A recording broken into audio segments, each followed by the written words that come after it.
Ann Carpenter is charged with murder and attempted murder. Police could not tell me if the gun used in the shooting was obtained legally because it's part of the ongoing investigation. But court documents say Carpenter did have a valid concealed carry permit. I asked Spokane Police what background checks are done when someone applies for that.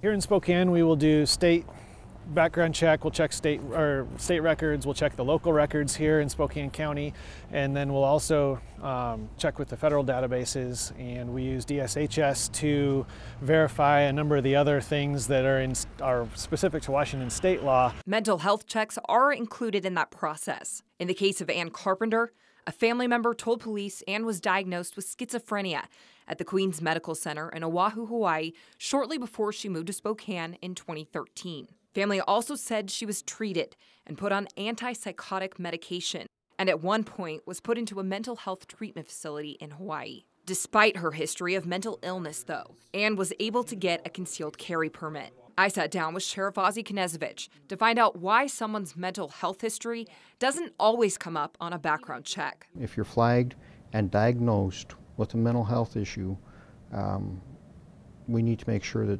everybody's doing their part to make sure that we are protecting the citizens from somebody that shouldn't own a firearm. But getting treated and diagnosed with a mental illness is not an automatic loss of gun rights. It's a very difficult task and process to remove somebody's gun rights. A judge actually has to get involved in that. Let's circle back to the concealed carry permit. You don't need one to buy a gun. If you have one, though, it does change the buying process a little. A federal background check is still run, but if that comes back clear, you don't have to wait 10 days to take it home. I spoke to Robin Ball, the owner of Sharpshooting, about the process. We submit everything through the City of Spokane.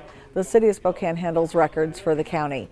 And once they have our state application to transfer, then they submit that to Department of Social and Health Services. So what is checked in that background check? Criminal history, mental illness, what does that look like? Everything reported to the FBI's database. The background check is only as good as what's reported and entered into the database. So if someone's mental health history is never entered into the system, it won't show up. The frustration is if people didn't do their jobs correctly throughout the process, a person will never be entered into the system for the checks and balances to actually happen. We can really only go off what we're told because they don't give us copies of reports. We get no personal data on anybody. So you just get the yes or no? Yes. And that's what you go by? Right. Guns are obtained illegally all the time. You can't prevent a shooting just because someone couldn't legally purchase one. That's why Sheriff Knezovich says mental health is really the biggest issue. This is not about the firearm. This is about a mental health system that is broken, needs to be fixed, and it's about the way we're raising our kids, you know?